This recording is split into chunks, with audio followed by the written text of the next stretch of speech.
নতুন অন্তর্বর্তীকালীন সরকারের নেতৃত্বে যে কেবল এক মাস যাত্রা শুরু হলো, এর মধ্যে আমরা কিছু অশুভ ইঙ্গিত দেখতে পাচ্ছি।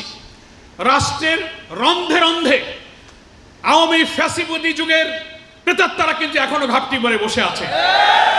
তারা শিক্ষায়, অর্থনীতিতে, জুডিশিয়ারিতে, অ্যাডমিনিস্ট্রেশনে, সেখানে বসে তারা আবার সেই আওয়ামী ফ্যাসিবাদী যুগে এই দেশকে নিয়ে যাওয়ার জন্য তারা চক্রান্ত করছে।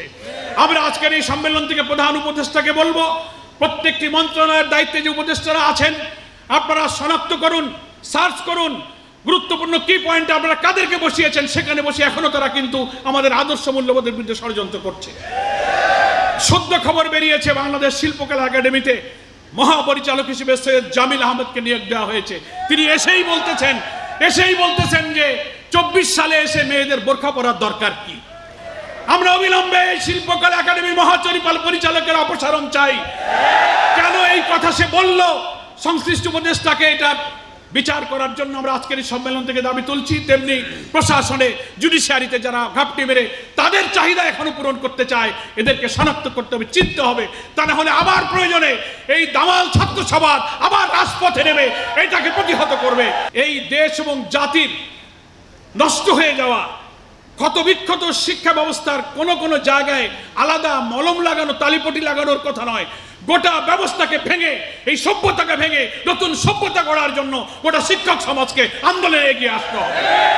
তা না হলে আপনি চিন্তা করতে পারেন, বিশ্ববিদ্যালয়ের টিচারদের নৈতিকতা নাই, চরিত্র নাই, তারা ছাত্রীদেরকে ধর্ষণ করে, তাদের চরিত্রহীনতার জন্য চাকরি সাসপেন্ড হয়। ঠিক তেমনি স্কুলেও শিক্ষকদের যখন চরিত্র নেই, তো তারা ছাত্রছাত্রীদেরকে কি চরিত্র গঠনে নসিহত তারা করবে। ফলে আপনি আজকে একটা জায়গায় মেরামত করতে যাবেন, কিন্তু আরেকটা জায়গা নষ্ট হয়ে যাবে। এর মূল কারণ হলো এই দেশ, এই জাতি, এই সভ্যতা, এই যে আদর্শের ভিত্তিতে আমরা দাঁড়িয়ে আছি, এই আদর্শ, এই সমাজকে ভাঙতে হবে, নতুন সমাজ গড়তে হবে।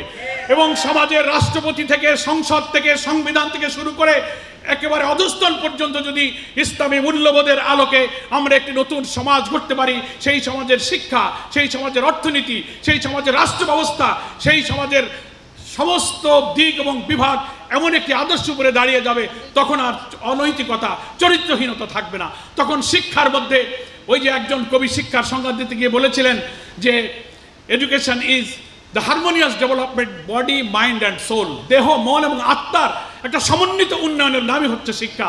যে শিক্ষার মধ্যে চরিত্র থাকে না, নৈতিকতা থাকে না, আল্লাহ ভীতি থাকে না, সেই শিক্ষা যতই আধুনিক শিক্ষায় তারা চন্দ্রে বিজয় করুক, সৌরজগৎ আবিষ্কার করুক, কিন্তু তার চরিত্র যদি সংশোধন না হয়, তো সেই শিক্ষা দিয়ে জাতি কখনো সুন্দরভাবে গড়ে উঠতে পারে না। আদর্শ শিক্ষক ফেডারেশনের কাছে আমার তাই আবেদন থাকবে, আসুন আমরা আমাদের শিক্ষার সমস্যা নিয়ে বলবো, আমাদের দাবি দাওয়া নিয়ে বলবো, কিন্তু জাতিগতভাবে আমরা এই ব্যবস্থাকে ভেঙে দিয়ে একটি নতুন ইসলামের মূল্যবোধের ভিত্তিতে নতুন বাংলাদেশ গড়ার জন্য একটি আন্দোলনের প্রতিষ্ঠান হিসেবে আদর্শ শিক্ষক ফেডারেশন হিসেবে গড়ে তুলব। আল্লাহ তাআলা আমাদেরকে সেই আন্দোলনে সামিল হয়ে নতুন বাংলাদেশের স্বপ্ন পূরণের তৌফিক দান করুন।